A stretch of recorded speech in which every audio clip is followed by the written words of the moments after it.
Cricket only நேயர்களுக்கு வணக்கம்.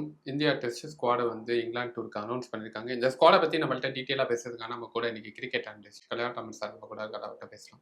Sir வணக்கம் சார். வணக்கம் ஈஸ்வர். சார் இந்த டெஸ்ட் ஸ்குவாட எப்படி பார்க்கலாம் நம்ம ஃபர்ஸ்ட் ஆஃப் ஆல்? இந்த டெஸ்ட் ஸ்குவாடு நல்ல செலெக்ஷன். என்னை பொறுத்த வரைக்கும் ஐ வெல்கம் திஸ் செலெக்ஷன். இது ஒரு new Indian cricket team for 2025 and afterwards. 2 ஜாம்பான்ஸ் கிடையாது, இல்லை ரிட்டையர் ஆயிட்டாங்க. 3 ஜாம்பான் வச்சுக்கலாம்.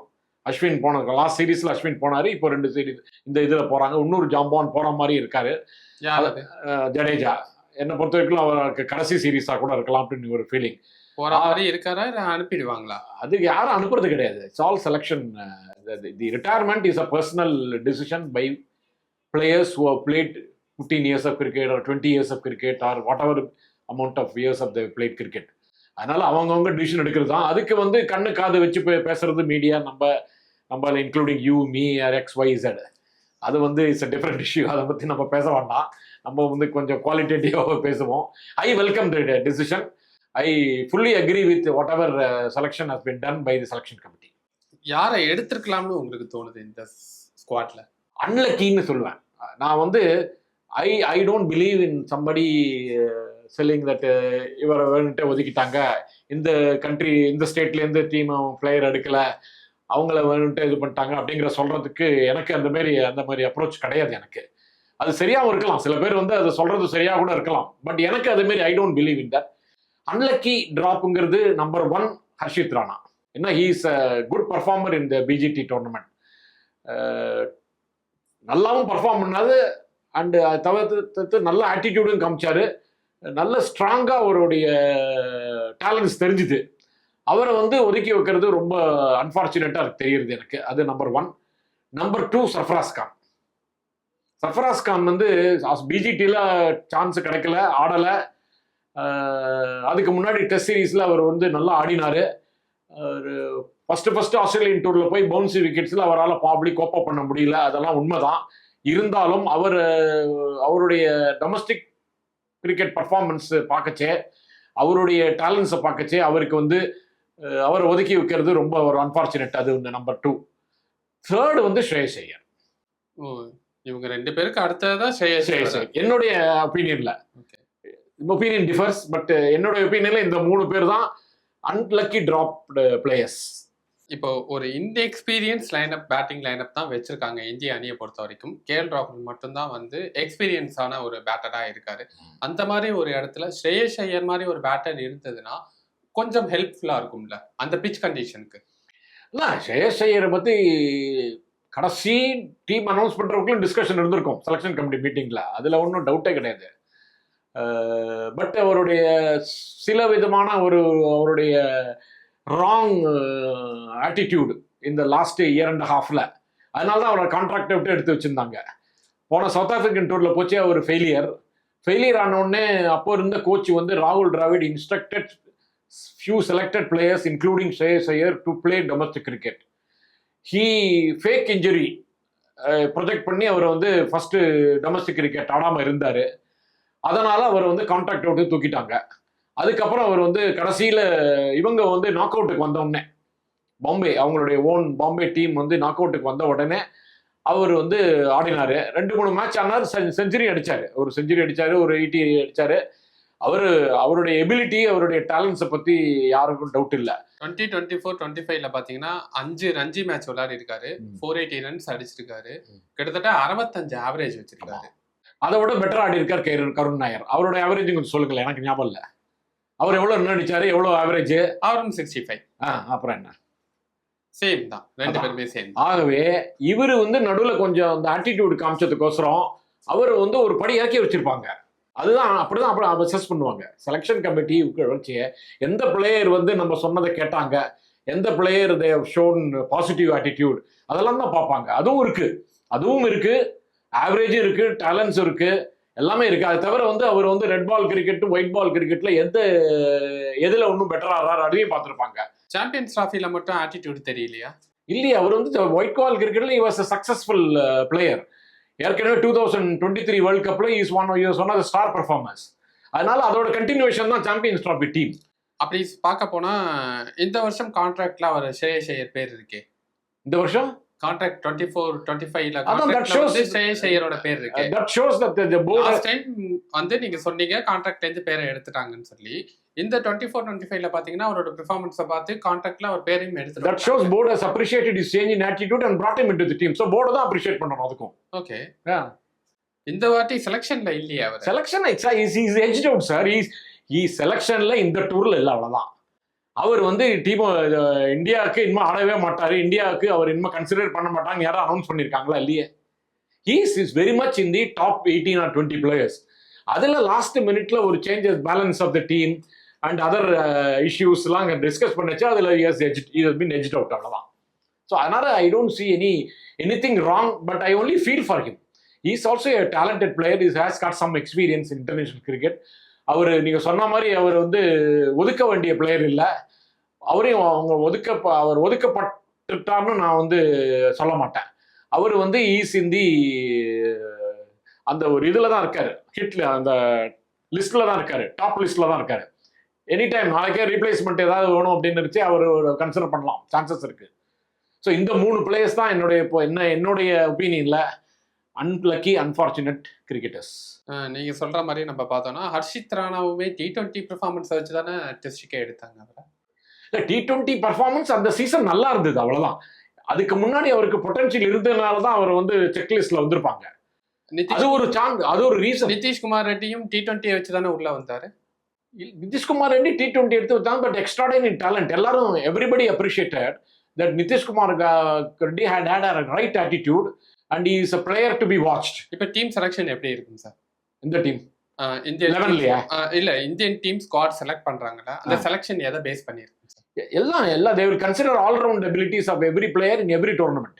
ஏன்னா கம்பீரே சொல்லியிருக்காரு இதுக்கு முன்னாடி பிரஸ் மீட்லாம் கொடுத்திருந்தப்போ, டொமஸ்டிக்ல ரஞ்சி டிராஃபில நல்லா பெர்ஃபார்மன்ஸ் பண்றவங்கள நான் வந்து டெஸ்ட் டீமுக்கு செலக்ட் பண்ணுவேன். அது மாதிரி கேட்டகரிஸ் வைஸ் பிரிச்சிருந்தாரு. அதை வச்சு கேட்கறேன். அதே தான் எக்ஸாக்ட்லி அதெல்லாம் பண்ணிருக்காங்க. இப்போ T20 வச்சு இந்த டீம் செலக்ட் பண்ணல. பிஜிடியில் அது வேற விஷயம் சார். அப்போ வந்து பிஜிடியில் வந்து அந்த நேரத்தில் T20 was also consider, but not T20 was the only issue வச்சு வந்து அவங்க டீம் எடுக்கல. T20ல வந்து சில எக்ஸ்ட்ராடினரி டேலண்டட் பிளேயர்ஸை பார்த்தா அவங்கள வந்து குரூம் பண்ணுறதுக்கு ஸ்கோப் இருக்குங்கிறதுனால 1-2 பிளேயர் அப்படி எடுத்திருப்பாங்க. Entire team selection was not based on T20. அப்பவும் சரி இப்பவும் சரி. இப்போ பார்த்தா இந்த பிளேயிங் 11 என்னவா இருக்கும்? KL ராகுல், Jaiswal opening, 1 drop Sai Sudharsan, number 4 Shubman Gill. Virat Kohli இடத்துக்கு அவர். ஆமா, அவர் அதுக்கு தான் அந்த மாதிரி சாய் சுதர்ஷன்லாம் அப்படி கொண்டு வந்திருக்காங்க. அப்படி அதே மாதிரி ராகுல் அப்படிதான். இந்த வாட்டி ராகுலுக்கு ஒரு பர்மனன்ட் பிளேஸ் கிடைக்கும், ஓப்பனிங் கிடைக்கும்.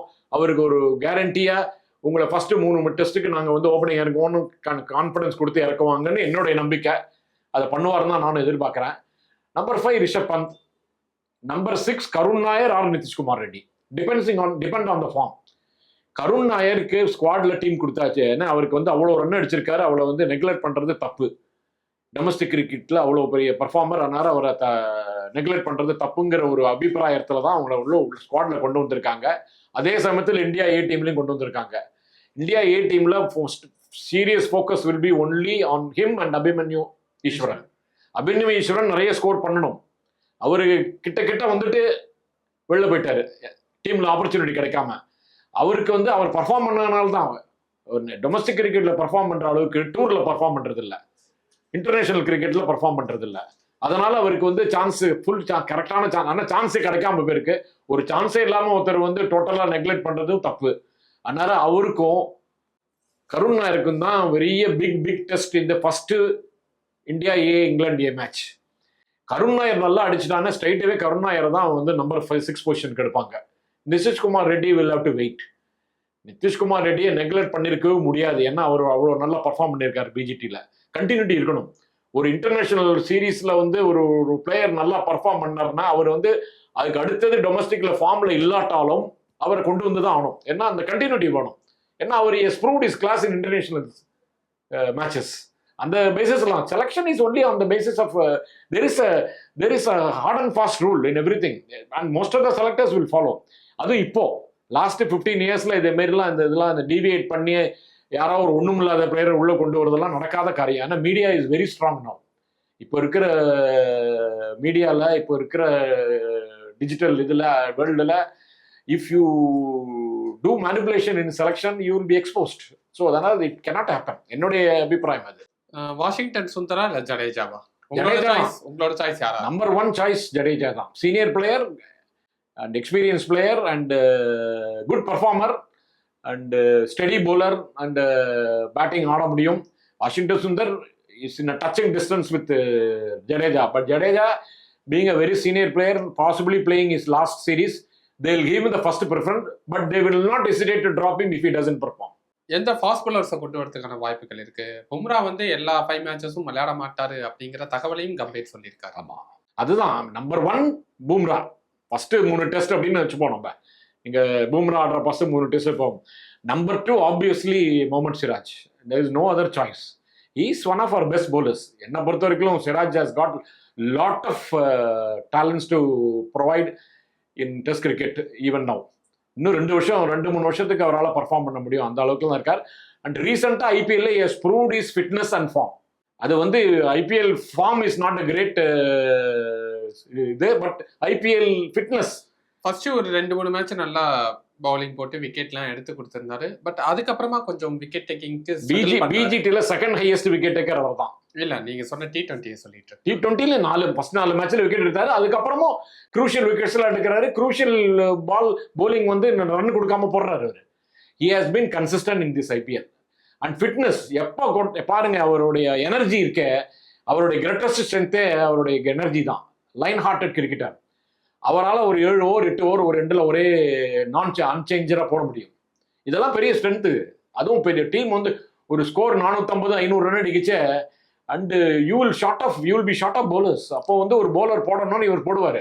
ஈவினிங் 4:30 மணிக்கு 9வது அந்த அன்னைய டேக்கு 18வது ஓவர் போடணும்னாலும் அவரால் போட முடியும். ஓகே, தேர்ட் சீமரா யாரை எடுத்துட்டு வருவாங்க? தேர்ட் சீமர் என்னை பொறுத்த வரைக்கும் Akash Deep. To begin with Shardul Thakur ஆல்ரவுண்டரா, போலிங் ஆல்ரவுண்டரா இருப்பாரு, 4th bowler. அதான் ஒரு ஸ்பின்னர் ஆடுவாங்க. அப்போ வந்து இவர் தான் Shardul Thakur 4th bowler who can bat. அதுக்கு தான் அப்படி எடுத்திருக்காங்க. ஒரு batting allrounder Nitish Kumar Reddy, a batter who can bowl. Karun Nair நல்ல ஃபார்ம்ல இருந்துட்டானா அவர் யூஸ் பண்ணிட்டாங்கன்னா ஷர்துல் தாக்கூர் யூஸ் பண்ணுவாங்க பின்னாடி. என்னை பொறுத்த வரைக்கும் 3 seamers, 1 bowling all-rounder, 1 spinner. 1 spinner also happens to be an all-rounder. இதுதான் முதல் டெம்ப்ளேட். அப்படி இருக்கும்னு என்னுடைய ஃபீலிங். கௌதம் கம்பீருக்கு இது எவ்வளவு பெரிய சவாலா இருக்க போகுது இந்த சீரியஸ், இங்கிலாந்து சீரியஸை பொறுத்த வரைக்கும்? பெரிய சவால். அவர் வந்து வெரி பேட் ஸ்டார்ட் அவருக்கு. கோச் எடுத்த உடனே ஸ்ரீலங்காவில் போய் ஒரு 1 டே சீரீஸ் லூஸ் பண்ணாரு. அப்புறம் வந்து நியூசிலாண்டு ஹோம் சீரீஸ் லூஸ் பண்ணாரு. பிஜிடியை லூஸ் பண்ணியிருக்காரு. அதனால பெரிய செட்பேக்ல தான் இருந்தார். பட்டு சாம்பியன்ஸ் ட்ராஃபி அவருக்கு வந்து பெரிய அப்படியே ஒரு கிரேட் ஸ்ட்ரென்த். அவருக்கு ஒரு ஐசிசி ட்ராஃபி ஜெயிக்கிறதுங்கிறது பெரிய விஷயம். அது இருந்தவங்க நிறைய பேர் இப்ப இல்லையே சார். அதான் இல்ல இப்போதான் அவருக்கு இல்லையே தவிர, பட் அவருக்குன்னு அவரோட டீம் கிடைச்சிருக்கு. அவர் வந்து ஹீஸ் இந்தி, அவருக்கு ஒரு பவர், அவருக்கு ஒரு ஸ்டேட்டஸ் கிடைச்சிருக்கு. இப்போ ஒரு யங் கேப்டனுக்கு மேல அவருடைய ஒப்பீனியன் தான் நிறைய அந்த டிஸ்கஷன்ல நடந்திருக்கும் செலெக்ஷன் கமிட்டியில. அவர் என்ன ஆசைப்பட்டாரோ அதெல்லாம் நடந்திருக்கும். ஸோ அவர் கேட்ட டீம் கிடைச்சிருக்கு. யங் கேப்டன் இருக்காரு. அவருக்கு ட்ரெஸ்ஸிங் ரூம் வந்து என்னென்ன இன்ஸ்ட்ரக்ஷன் ரோஹித் சர்மாவுக்கு கொடுக்க முடியாதெல்லாம் இவரால் கொடுக்க முடியும் சுப்மான்களுக்கு. அதெல்லாம் பார்க்கச்சே இவருக்கு டெஃபினட்டா இது வந்து ஒரு பெரிய நியூ ஆப்பர்ச்சுனிட்டி. என்ன கேட்ட பார்த்துக்கலாம்.